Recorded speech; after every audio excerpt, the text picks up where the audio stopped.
Hello दोस्तों, welcome to our YouTube channel ABSM John. This is Anita Mato and today's lecture will be some important question which is related to non-homogeneous system of linear equation. Okay, let's start our question and solve this question.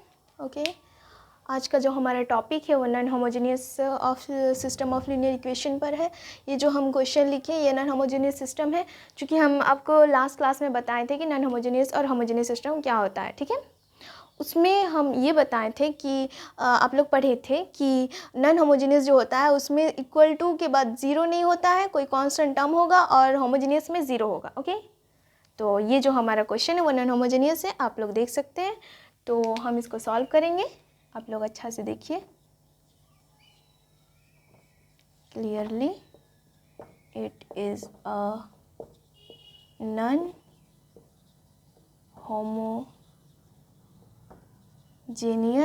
Homogeneous system of linear equation.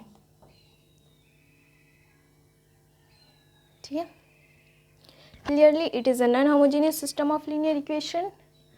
And उसके बाद hair ये हमारा क्या है यार, ये हमारा जो है वो एक्स वाई जेड का कोफिशिएंट 2 1 1, और उसके बाद -1 1 1 -1 1 सेकेंड, कहीं मिस्टेक तो नहीं हुआ, 3 1 1। ओके, 3 1 1। उसके बाद एक्स से जो हमारा है वो है एक्स वाई जेड, और बी जो है हमारा वो है 962 962। ठीक है, अब हम सॉल्व करेंगे ए बी को। ठीक है, रैंक निकालेंगे, इधर करते हैं AUGMENT argument matrix RIX matrix AB। आपको दिख रहा है? दिखना तो चाहिए, हम इतना बड़ा इतना छोटा भी नहीं लिख रहे। अब दोनों को मिला करके रैंक निकालेंगे ए और बी को। ठीक है, कैसे निकालते हैं देख सकते हैं आप। क्या है वो 2 1 2 1 1, उसके बाद -1 1 -1, यहाँ -1 1 -1, उसके बाद 3 1 1 3 1 1। अब हम डॉट डॉट डॉट लिखेंगे, उसके बाद बी मैट्रिक्स को लिखेंगे ताकि हमें बाद में पता चले कि ये मैट्रिक्स बी है, इसीलिए हम यहाँ डॉट डॉट डॉट देते हैं। ठीक है, थोड़ा ज़्यादा ही ऊपर हो गया। ओके, अब हम इसको रफ करेंगे क्योंकि इधर वाला का अब कोई काम नहीं है। हम लिख लिए इधर, अब उधर सॉल्व करेंगे। चलिए अब इसको सॉल्व करते हैं। पहले इसको रैंक निकालते हैं। इसका रैंक निकालने के लिए हमें ट्रांसफॉर्मेशन का यूज़ करना पड़ेगा। R1 और R2 को इंटरचेंज करते हैं, रो 1 और रो 2 को, और इससे क्या होगा, R1 R2 को इंटरचेंज करेंगे तो क्या होगा ना, 1 आ जाएगा यहाँ पे। ठीक है, क्योंकि यहाँ 1 है यहाँ 2 है, तो इसको हम लोग 1 करने के लिए इंटरचेंज करेंगे। 2 -1 3 9, और 3 तो R3 ही रहेगा, उसमें कोई इंटरचेंज कोई कुछ नहीं किया तो वो वैसा ही रहेगा। ओके, अब नेक्स्ट टर्म, अब क्या करना है देखिए, R2 tense to R2 -2 times of R1। समझ गए? ये जो R2 है इसमें से R2 -2 टाइम्स ऑफ R1, यानी कि 2 -2 इंटू R1, यानी कि इससे अगर इसको -2 मल्टीप्लाई करके माइनस कर देते हैं तो फिर वो तो ज़ीरो हो जाएगा ना वहाँ पे। यहाँ पे ज़ीरो करने के लिए क्या करना पड़ेगा, इसके साथ 2 मल्टीप्लाई करके इससे माइनस करना होगा। 1 1 1 6, तो यहाँ ज़ीरो होगा, और फिर -1 है यहाँ, -1 इंटू -2 तो -3 होगा।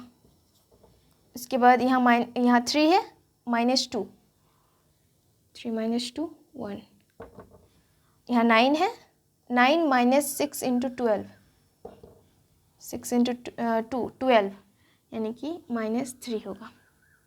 उसके बाद ये तो अब R3 को हम करेंगे, R3 - R1, R3 - R1 यानी कि 1 - 1 0 हो जाएगा, -1 - 1 -2, 1 - 1 0, 2 - 6 4 -4, ठीक है, यहाँ तक आ गया। अब उसके बाद इधर, ठीक है, इसके बाद ये वाला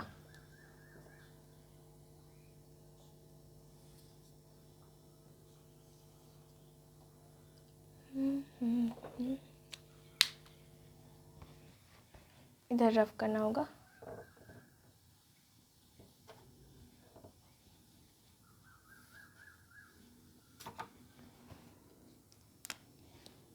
वन 1 1 6, R1 को तो वैसा ही रखना है क्योंकि हमें इस जगह पे 0 करना होता है, इस जगह पर, ठीक है।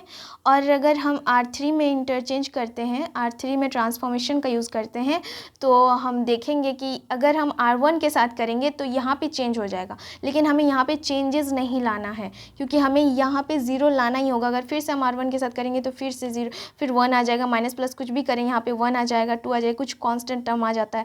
तो हमें यहाँ पे इंटरचेंज कोई भी मतलब चेंज नहीं करना है। 0 है तो हमें यहाँ 0 ही लाना था और ये 0 है तो इसको हम चेंज नहीं करेंगे, इसलिए हम R2 के साथ करेंगे क्योंकि यहाँ 0 ऑलरेडी है। और इसके 0 के साथ कुछ भी मल्टीप्लाई माइनस करेंगे, डिवाइड प्लस करेंगे तो डिवाइड करेंगे तो 0 का 0 ही रहेगा और उसके साथ यहाँ पे कोई चेंज नहीं होगा, इसीलिए हम R2 के साथ अब रो ट्रांसफॉर्मेशन का यूज़ करते हैं, ठीक है।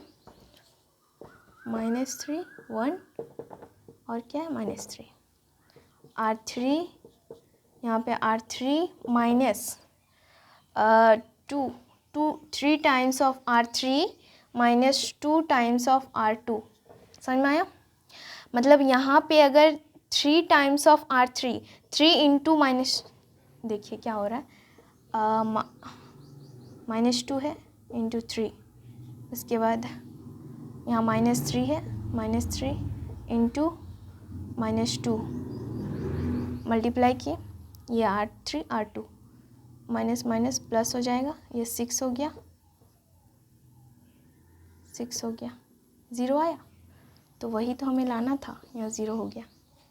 अब यहाँ 0 - 2 टाइम्स ऑफ R2, 0 - 2, 2 - 2 होगा। उसके बाद -4 इंटू 3, -4 इंटू 3 -12, और -3 -4 into 3 -12, minus already minus minus plus हो जाएगा, 2 इंटू 3 6 इक्वल टू -6, तो यहाँ होगा -6, ठीक है। अब उसके बाद अब तो ये निकलेगा नहीं क्योंकि इसका अब हम देख सकते हैं कि इसका जो वैल्यू है वो 2 आया। रैंक ए जो है, हम रैंक ए को सिर्फ देखते हैं, ये हमारा रैंक ए है, तो इसका अब तो निकलेगा नहीं ना, क्योंकि अब तो लास्ट स्टेज में हम लोग पहुंच गए हैं और एक ही पॉइंट मतलब एक ही एलिमेंट बचा है। तो अब हम लोग इसका रैंक ऑफ ए क्या हुआ हमारा 3 आएगा।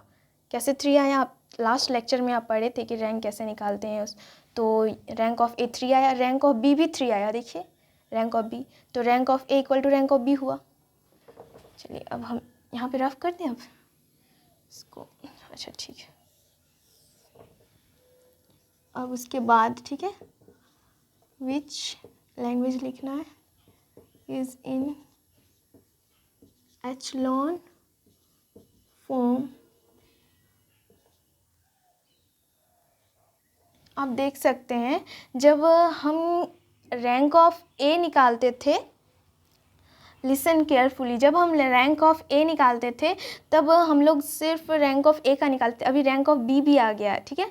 तो अब दोनों को लेकर के हम लोग चल रहे हैं, दोनों को लेकर के चल रहे हैं। हम लोग इसको साथ में इसीलिए मेंटेन किए ताकि नॉन होमोजीनियस सिस्टम ही ऐसा होता है कि हम दोनों को आर्ग्यूमेंट कर सकते हैं। ऐसा नहीं होता है कि आप अलग अलग भी आप कर सकते हैं, ऐसा नहीं, लेकिन उसमें हमारा ज़्यादा टाइम वेस्ट होगा और ज़्यादा कागज़ भी ज़्यादा खाता है, इसीलिए आपको तो पेज भी तो बचाना है ना, क्योंकि पेज बचाइएगा तो ट्री बचेगा। ओके, हम कहाँ पे थे? हाँ, लैंग्वेज लिख रहे हैं। तो which is in echelon form, clearly आप बता सकते हैं। Rank of A is equal to rank of A B आया।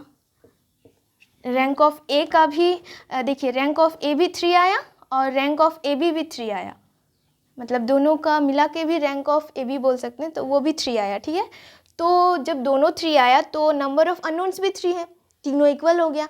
लास्ट लेक्चर में हम आपको बताए थे कि जब तीनों इक्वल हो जाता है तो क्या होता है, rank of A equal to rank of A B equal to rank of number of unknowns, तब यूनिक सॉल्यूशन देता है। तो हम वही लिखेंगे। ठीक है, which is equal to number of unknowns. This implies which is in echelon form, clearly rank of A is equal to rank of AB, which number of unknowns equal है. This implies the given system is possesses, यहाँ पे हम लोग gives भी लिख सकते हैं, लेकिन गिव्स से ज़्यादा अच्छा वर्ड होता है, मतलब ये मैथमेटिक्स के लैंग्वेजेस में हम पॉजेसेस का इस्तेमाल करते हैं, इसका भी मतलब होता है देना। ठीक है, possesses, the given system is possesses, क्या दे रहा है, unique solution. The given system is possesses unique solution. Okay, आप समझ गए, ये जो सिस्टम है ये यूनिक सॉल्यूशन दे रहा है। अब हम क्या करेंगे, अब Ax इक्वल टू बी के फॉर्म में, हम मैट्रिक्स फॉर्म में अब हम इसको ले जाएंगे। ठीक है, हमारा ये लास्ट रैंक ऑफ ए यही निकला है। ठीक है, अब इसको रफ करते हैं, सीधा सीधा लिखेंगे, यहाँ तक तो आप रिटेन कर चुके होंगे। अब हम लिखेंगे क्या, अब इसको मैट्रिक्स फॉर्म में ले जाएंगे। ठीक है, in matrix form Ax is equal to B. ठीक है, Ax इक्वल टू बी। अब हमारे A क्या है, देखिए ये है 1 1 1 0 -3 1 0 0 -2